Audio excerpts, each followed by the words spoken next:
B J ಪಿಯವರು ಅವ್ರ ಹಿಂದೆ ಏನು ಮಾಡ್ತಾಯಿದ್ದಾರೋ ಅದನ್ನೇ ನಾವು ಮಾಡ್ತಾ ಇದ್ದೀವಿ ಅಂತ ಅನ್ನೋ ರೀತಿಯಲ್ಲಿ ಹೇಳ್ತಿದ್ದಾರೆ. ನಾವು ಯಾರ ಫೋನ್ಗಳನ್ನು ಕೂಡ ಟ್ಯಾಪ್ ಮಾಡಿಲ್ಲ, ಮಾಡೋದು ಇಲ್ಲ, ಅದರ ಅವಶ್ಯಕತೆಯೂ ಕೂಡ ಇಲ್ಲ. ಅವರು ಯಾಕೆ ವಿಚಾರ ಪ್ರಸ್ತಾಪ ಮಾಡಿದ್ದು ಅಂದರೆ RSS ಮತ್ತು ಕೇಂದ್ರ ಸರ್ಕಾರ ಹೇಳದಂತೆ ಗವರ್ನರ್ ಕೇಳ್ತಿದ್ದಾರೆ ಅಂತ ಸರ್ಕಾರ ಆರೋಪ ಮಾಡ್ತಿದೆ. ಆರೋಪ ಮಾಡೋದಕ್ಕೂ ಫೋನ್ಗಳನ್ನೆಲ್ಲ ಟ್ಯಾಪ್ ಮಾಡೋದಕ್ಕೂ ಏನು ಸಂಬಂಧ ಇದೆಯಾ? ಅವರು ಹಂಗಾದರೆ ಆರೋಪಗಳು ನೂರಾರು ಆರೋಪ ಮಾಡ್ತಾರೆ. ದಿನ ಬೆಳಗಾದರೆ ನಮ್ಮ ಮೇಲೆ ನೂರಾರು ಆರೋಪ ಮಾಡ್ತಾರೆ. ಅದಕ್ಕೆಲ್ಲ ನಾವೇನು ಹೇಳಬೇಕು? ಒಂದು ಆರೋಪ ಮಾಡಿದರು ಅಂತ ಹೇಳಿದ ಕ್ಷಣಕ್ಕೆ ಅವರ ಪರ್ಸನಲ್ ಇದಕ್ಕೆಲ್ಲ ನಾವು ಹೋಗ್ತೀವಿ ಅನ್ನೋದು ಶುದ್ಧ ತಪ್ಪು. ನಾವು ಯಾರದ್ದನ್ನು ಕೂಡ ಫೋನ್ ಟ್ಯಾಪ್ ಮಾಡಿಲ್ಲ, ಮಾಡೋದು ಇಲ್ಲ.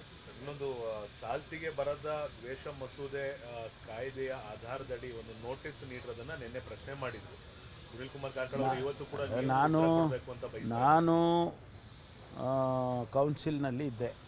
ನಿನ್ನೆ ಇಡೀ ದಿವಸ ಕೌನ್ಸಿಲಲ್ಲೇ ನನಗೆ ರೋಸ್ಟರ್ ಇತ್ತು, ಅಲ್ಲಿದ್ದೆ. ಆ ಸಂದರ್ಭದಲ್ಲಿ ಅದನ್ನು ಪ್ರಶ್ನೆ ಮಾಡಿದ್ದಾರೆ. ನಾವೀಗಾಗಲೇ ಕ್ರಮ ತೊಗೊಂಡಿದ್ದೀವಿ. ಇದೇನಾಗಿದೆ ಅಂದರೆ BNSSದು ನಾವು ಪ್ರತಿ ದಿವಸ ಪಾಠ ಮಾಡ್ತಾನೇ ಇದ್ದೀವಿ. ಎಲ್ಲ ಅಧಿಕಾರಿಗಳಿಗೂ ಕೂಡ BNSSದು ಪಾಠ ಮಾಡಿ ಅವರಿಗೆ ತಿಳಿ ಹೇಳಿ ಅರ್ಥೈಸಿ ಎಲ್ಲ ಮಾಡ್ತಾಯಿದ್ದೀವಿ. ಈ ಮಧ್ಯದಲ್ಲಿ ಅವನು ಏನು ಆ ರೀತಿ ಬರೆದಿದ್ದಾನೆ ಅಂಥೇಳಿ ಆ ಇನ್ಸ್ಪೆಕ್ಟ್ರ್ ಮೇಲೆ ಈಗಾಗಲೇ ನಾವು ಕ್ರಮ ತೊಗೊಂಡಿದ್ದೀವಿ. ಅವರಿಗೆ ಶಿಸ್ತಿನ ಕ್ರಮ ತೊಗೊಂಡಿದ್ದೀವಿ.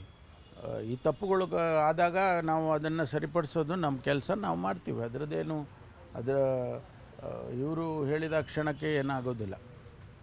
ನಿನ್ನೆ ಶಾಸಕಾಂಗ ಪಕ್ಷದಲ್ಲಿ ಸೋಮವಾರ ಮಂಗಳವಾರ ವಿಸ್ತರಣೆ ಆಗುವಂಥ ಚಾನ್ಸಸ್ಸು ಅಂತ ಮಾತುಕತೆ ಅದೇ ಮುಖ್ಯಮಂತ್ರಿಗಳು ನಿನ್ನೆ CLPಯಲ್ಲಿ ಹೇಳಿದ್ದಾರೆ. ಬಿಸ್ನೆಸ್ ಅಡ್ವೈಸರಿ ಕಮಿಟಿ ಮೀಟಿಂಗ್ ಕರಿಬೇಕು ಅಂತೇಳಿ ಸ್ಪೀಕರಿಗೆ ನಾವು ಮನವಿ ಮಾಡ್ತೀವಿ, ಅದರಲ್ಲಿ ತೀರ್ಮಾನ ಮಾಡ್ತೀವಿ ಅಂತ ಹೇಳಿದ್ದಾರೆ. ಅದು ಏನೋ 1-2 ಮುಂದುವರಿಸ್ತಾರ ಅಥವಾ ಶನಿವಾರಕ್ಕೆ ಮುಗಿಸ್ತಾರ, ಅದನ್ನು BSನಲ್ಲಿ ತೀರ್ಮಾನ ಆಗೋದು.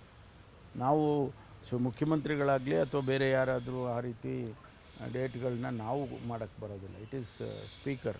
ಸರ್, SC/ST TSP ಹಣದ ವಿಚಾರವಾಗಿ MLC ಸುಧಾಮ್ ದಾಸ್ ಆಕ್ರೋಶ ಹಾಗೂ ಬೇಸರ ಎರಡನ್ನೂ ಎಲ್ಲ ಅನೇಕ ವಿಷಯಗಳನ್ನು ಪ್ರಸ್ತಾಪ ಮಾಡಿದ್ದಾರೆ.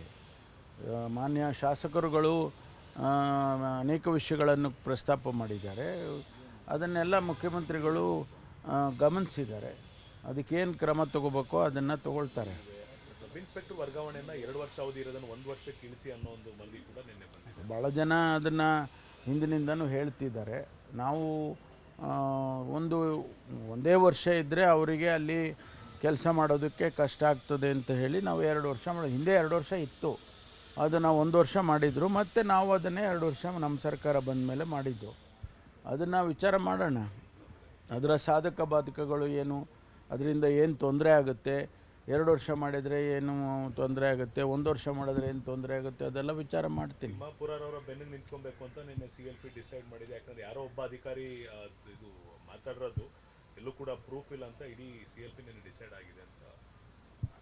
ಈಗಾಗಲೇ ನಾವು ಹೇಳಿದ್ದೇವಲ್ಲ, ಯಾರೋ ಅಧಿಕಾರಿ ಒಬ್ಬ ಮಾತಾಡಿದ್ದಾನೆ ಎಂದಾಕ್ಷಣಕ್ಕೆ ಮಂತ್ರಿಗಳ ಮೇಲೆ ಆ ರೀತಿ ಆಪಾದನೆ ಮಾಡ್ತಾ ಇದ್ದಾರೆ ಅಂಥೇಳಿ ನಾವು ಖಂಡಿತವಾಗಿ ಅದಕ್ಕೆ ಪ್ರೂಫ್ ಮಾಡಿ ಅವರ ಇದನ್ನು ಎಲ್ಲ ಸದನದಲ್ಲಿ ಹೇಳಲಿ, ಅದಕ್ಕೆ ಉತ್ತರ ಕೊಡ್ತೀವಿ. ಸರ್, ಕರೆಮ್ಮ ನಾಯಕ್ ಅವರಿಗೆ ಒಂದು 60 ರಿಂದ 70 ಜನ ಕೂಡ ಇವರು ಪುಡರೆಗಳ ಮನೆಗೆ ಬಂದು ಧಮಕಿ ಹಾಕಿದ್ದು ಸ್ಯಾಂಡ್ ಮಾಫಿಯಾ ವಿಚಾರವಾಗಿ ಅಂತ ದೂರು ಕೊಟ್ಟಿದ್ದಾರೆ. ಯಾರಿಗೆ? ಕರೆಮ್ಮ ನಾಯಕ್ MLC. ನಾನು ಉತ್ತರ ಕೊಟ್ಟಿದ್ದೀನಲ್ಲ.